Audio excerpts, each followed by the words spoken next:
close till I get up. Time is barely on our side. I don't wanna waste what's left. Oh, hey guys, hey. I know a lot has happened. I know you all have been watching the videos I've been posting and all that, but I'm currently hot. It's late at night. I haven't bought the air conditioner for my room yet, even though I should have, but I digress. If you're new to the channel, my name is Priscilla. I am a Seattle-based... Excuse me. Forgive me, pardon me, okay? Let's give this another shot. Well, I am a New York-based flight attendant working with a major US airline company. Although I'm based in New York, I'm currently living in Ghana. And if you're new to the channel and you have not subscribed yet, support your girl. We're here trying to hit 5,000 subscribers by the end of the year. So get it together, hit that subscribe button right there and become part of the family, okay? You're gonna love it here. It's been a lot. I've had a lot happen. I know you all have seen the video with me letting you all know that I'm a mother now. I've had a baby, and with all the excitement comes with a lot of things that I had to do. After having the baby, the plan was to just relocate back to Ghana just to get the support that I needed and just to relax and just rest, okay? I feel like I was on duty for like 9 months, okay? I put in hardcore work for 9 straight months, okay? So now I need to rest. So that's what I'm using my maternity leave at this point. I am quite fortunate that I work with the airline that I work for. At least with my job profile, we are able to take a different type of maternity leave or an extended one, depending on how you want to put it. But we're not here to talk about those things. But I just wanted to say that that's what I'm currently on right now, and that's the break that I'm on. It's been great. I actually enjoyed the break that I've had so far. I feel like it's a much needed break that I needed, especially after going through the pregnancy and everything. In today's video, I wanted to share with you all what my experience has been so far after being in Ghana for 1 month. At the end of the day, one thing I will say is that I am enjoying myself. Like, I'm glad I came home. Even if I just came to visit, to go back to the US, it still doesn't matter. At the end of the day, I feel like at the point in time right now in my life that I'm in right now, being in Ghana is where I should be. I don't think I would have had a good time at all if I remained in Seattle or New York, since I'm based there now during the rest of my maternity leave. I'm glad I actually came back home. I'm happy about that. So let me just start with a backstory, okay? So once I had the baby, I did stay in Seattle for like about 3 months, okay? Because I needed to recover, just to rest it out before I actually flew out of the country. I did stay in Seattle for 3 months after birth or the delivery or whatever, and then I embarked on my journey to come back to Ghana. And me coming back to Ghana was just not to visit. I was actually relocating, like moving, getting rid of everything and moving. And I think I kind of underestimated the amount of work that was going to be required for the move, because it felt rushed, and it was just a whole lot. But all I knew was that I had to get out. I had to leave the country, like, especially with if you know, you know. But all I knew was that I had to get out. That was a goal. I had to get out regardless. And I wanted to spend at a minimum 3 months, at a maximum 3 months, because my maternity leave can be extended up to a year after my baby's born. So I did not want to waste majority of my time in the US when I would rather want to spend it back home in Ghana. So I had to get out immediately, okay? So that being said, it felt rushed. It was a lot happening. Oh my God, it was the most stressful period ever I have experienced when it comes to moving somewhere. Moving was a lot. Just trying to ship a few things that I thought I was willing to get rid of, but I decided to ship them back home to Ghana was a lot, but I managed to do that. The day of travel was a lot. I did not sleep for like almost 24 hours the day of travel. It was a lot, guys. Like, I'm even thankful and grateful to God that I was able to get through that whole process, but with the help and everything. But it was a ton, like it was just a lot, okay? And so I was relocating from Seattle all the way to Ghana. So essentially, to get to Accra, I had to fly out of Seattle to New York. from New York to Accra. I didn't want to go through Europe because I was traveling with the baby and I did not want to go the long route. Going through that route from Seattle to New York to Accra gave me about 17-hour travel time. That's the flight time total. That said, your girl was not checking the weather, okay? When I purchased my ticket, I knew I wanted to leave that day and that was the end of it. I don't care what the weather's gonna look like, whether it snowed, there was a tornado, whatever it was, I was getting out. But long story short, it was during the summer and there were summer storms on the East Coast. Apparently there was some bad weather there. So once we took off from Seattle to New York, we were put in a holding pattern for a while. Long story short, I did not land in New York in time to be able to make it for my flight from New York, JFK, New York to Accra, because we were then diverted to Rochester, New York, I believe. We just had to wait out the weather, and then once it was done, we got back on the plane and then we flew back to JFK, New York. But it was too late. My flight had already taken off and gone. But so I was supposed to get to Accra on Friday, but I ended up having to leave for Accra on Sunday and arrive on, I think, Monday morning. I think that's what it was. Going through all this, bear in mind that I was traveling with a newborn baby, okay? I was traveling with a 3-month-old, okay? So imagine the stress of the move, not sleeping for like 24 hours, and then having been put in a holding pattern for like over 30 minutes in the air, bad weather and all, then having to get diverted to Rochester, New York, and then sitting at the airport for a while, and then eventually coming back to JFK. Okay, so thankfully we had family in Jersey, so we were able to go there and stay during the period, because they could not rebook me the next day or the day after. I could only go on the 3rd day or whatever, because that was when the seat that I booked was available. And I went through all that stress just to get to Ghana, guys, and it was a lot. That's why, you guys, it took a long time before I actually came back on camera and started doing stuff, even though I recorded my time here because I wanted to have it documented for the first week or two. But I'm not even energized to do anything, and I've been here so far for like, it's been 2 months fully now, and honestly, because of all the stress and everything, I've had like no desire to really interact with people. I've just been indoors or just going to buy stuff that I need to settle in, but to actually like socialize and stuff like that, I really have not done that. So if you're my friend and you're watching this and you feel like I've ignored you, even though I've been in Ghana for like almost 2 months, over 2 months now, trust me, it's not you, it's me. I just don't have the desire to socialize right now. Like I really don't. But yes, after being here for a month, I will say it was the best decision I could have made for myself. I feel like I have more help, more support now. I am a Ghanaian, okay, and I've lived between the US and Ghana almost, not equal, but close enough. I've spent like, I think, almost 20 years in Ghana, and I've spent like more than almost 12 years in the US, and the way it was structured was such that I was in and out. So I grew up here, traveled to the US, came back, stayed here Ghana for a while, then I went back, okay, to the US, and now I'm back, okay? So it was intertwined in a way. So my experience coming back is not going to be the same as somebody who's probably never lived in Ghana or wasn't born here or is not exposed to the cultural nuances in this country, okay? I have experienced both. So my experience moving here, my first month here, cannot necessarily be compared to somebody who is like African American or Black American who just moved here or is relocating here for the first time, or even if you're Ghanaian and you're probably born abroad and you've lived abroad your entire life and you've probably never been here, or you only come here for like holidays or something. Like, so my first biggest issue, a bone of contention, was trying to get an eSIM.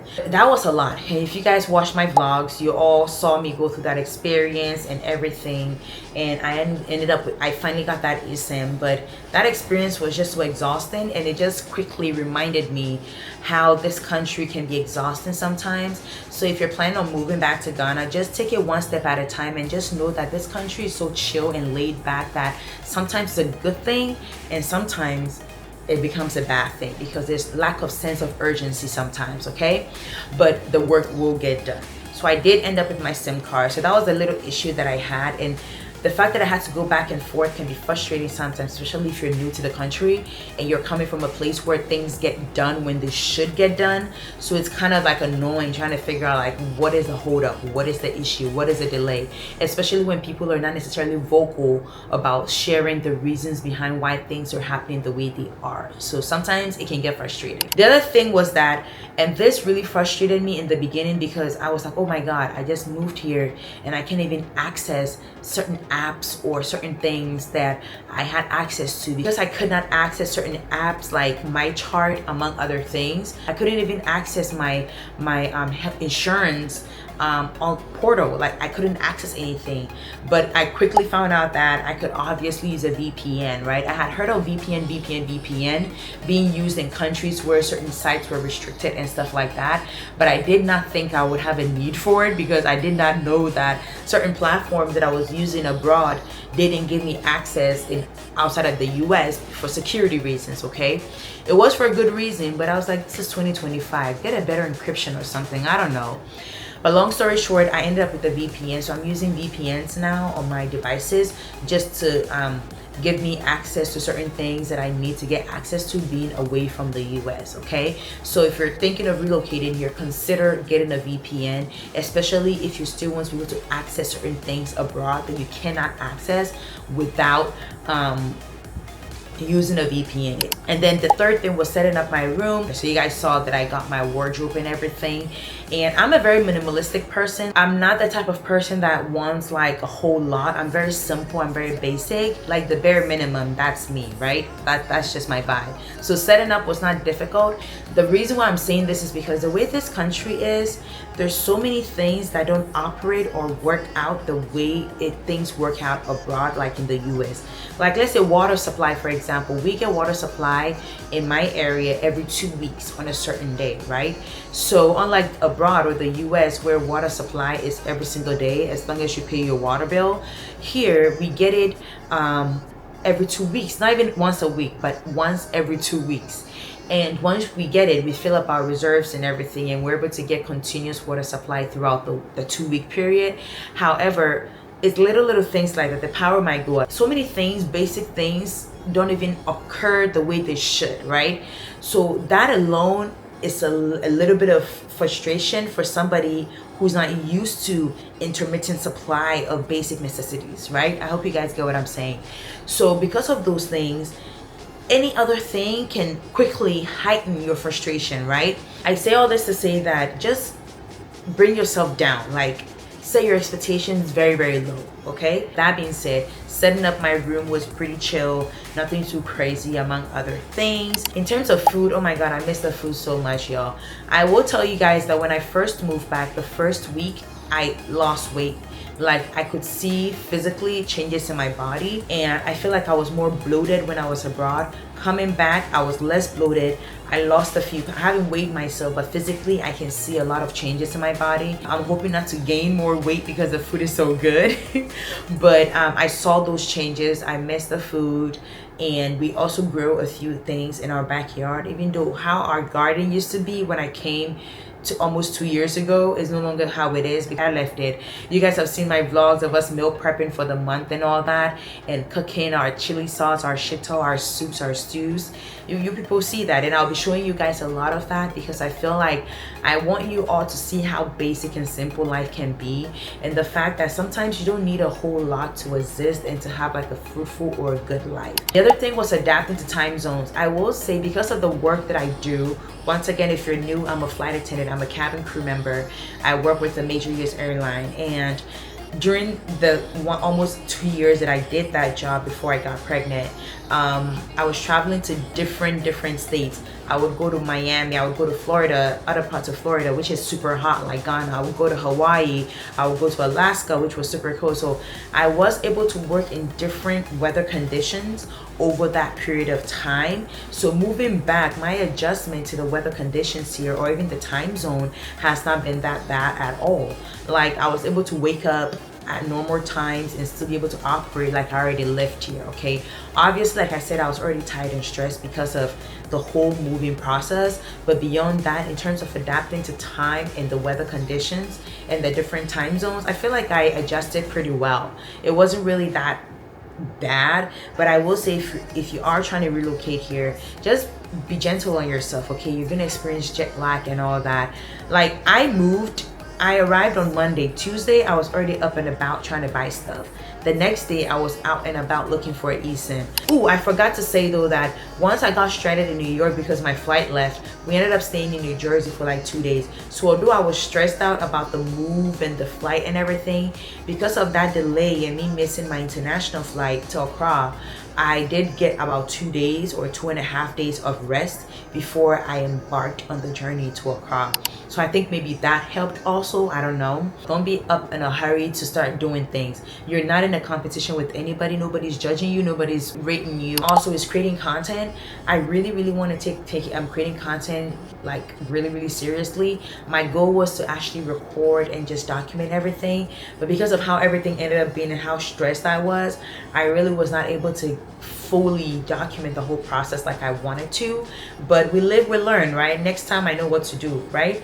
But I came back, and right now, because I'm on maternity leave and I took the extended bonding leave, which is not paid, by the way, work that I'm doing right now is the content creating, which is the YouTube you're watching. So because of that, I decided to create 2 YouTube channels, which is My Next Location, which is what you're watching now, and then I have the My Next Location vlogs, which is going to be more of just my vlogs and my life, whereas My Next Location is going to focus on my flight attendant life, my commuting life. I'll talk more about people who are trying to be flight attendants or cabin crew members who live in Ghana, who are trying to look at their options for this job. And then in my case, commuting internationally from Accra, just trying to share that experience with everybody else, right? That would be My Next Location. And then My Next Location vlogs would be my vlogs, my cooking videos. I want that to primarily become my main income, whereas me being a flight attendant becomes more like a second thing that I'm doing. The 7th thing that I do want to talk about is me attempting to collaborate with other content creators. Like I said, I'm taking this job very seriously. I've already reached out to a few people and I've gotten responses back as to when or what their timelines are with regards to when I would want to create content or collaborate with them. So with regards to that, we're working on it. I have reached out to a few people, but I'm not, once again, if you're watching and you're willing for us to collaborate, please let me know. But the response alone for me, I've been surprised and actually pleased, because a lot of the time when people start to create content, they end up like being in their own like bubble, and I don't blame them because people are crazy out here in these streets, right? You never know who's reaching out to you, what their agenda is, right? So I do get that, and I really appreciate the people that actually responded back to me. If not for anything at all, the fact that, not this hair getting, oh my god, yeah, the fact that they responded, kudos and huge respect for that, right? So that's the goal. I do want to collaborate to be able to get a lot more exposure. The other thing that I do want to talk about is adapting to being a new mom. Oh my god, it's been different. I will say, I feel like it still feels like so surreal to me. I'm still adapting and just trying to figure things out and all that, being a new mom and everything, and it is a learning curve. But I will say that if you are a new mom and everything, don't be too hard on yourself, because I feel like sometimes people underestimate the pregnancy, the process that we women go through, and people just assume that because the journey or the experience of getting pregnant, going through pregnancy and having a baby is a natural thing. People underestimate the impact that it has on you, the individual going through the process, right? Or people don't value the process as much or give it the credence that it deserves, right? But I feel like that is such a, it's not good enough to understand that, oh, you're pregnant and you're going through this and it's this. Like, I feel like it takes a certain level of understanding for somebody to truly appreciate women and us going through this journey, among other things, right? It's an interesting journey to go through. Until you go through it, like it can be compared to anything else. That said, I'm glad I am a mom now, okay? So your girl is happy about that. I will say, if you are planning on coming though, make sure you have some money saved up. You have your emergency fund. You have money for you if you're coming to stay forever. If you have any, for me, I still have work, okay? But if you're coming here to live and you quit your job in the US, make sure you have like a business already set up. You have some kind of money to start the business. Also bear in mind that the business might not yield profit or be profitable immediately, so you need to have a reserve, okay? You need to have a place to live. If you're going to be renting, you need to make sure you figure that out, figure out the rent and your living expenses and everything. Ultimately, overall, I know you guys would have seen me shopping at like the supermarkets and stuff like that. I will say, when you do come, try and leave within your means. My 1 month has been okay so far. So far, it's a 2 thumbs up. I'm glad I made the move. Like I said, I've lived here before, so it's nothing really new. Certain conditions and issues don't really stress me out. I feel like the only thing that stresses me out is the fact that whenever you go to businesses and places, people have like attitudes. Like, it's like everybody's angry. Like, why are we angry? Life is too short, man. Like, calm down. I feel like people are always like pissed off in a way. I don't know what it is. I don't know, but it's just that that's what I'm noticing. Like, people are just like stressed out. I don't know if it's the economy. I mean, I don't know what it is, but people are stressed out, okay? But that's the only thing that I would say I've noticed that kind of like throws me off a bit. I'm like, I just got here, man. I haven't even said a word and you're already mad at me. Like, what did I do? But that's the biggest thing that I've had. This has been a really long chit chat, but I'm glad you guys stayed this long. If you haven't subscribed to the channel yet, go ahead and hit that subscribe button to support your girl. Thank you all for sticking and staying with me. I would definitely see you all in my next video. Stay tuned for the vlogs. Bye bye.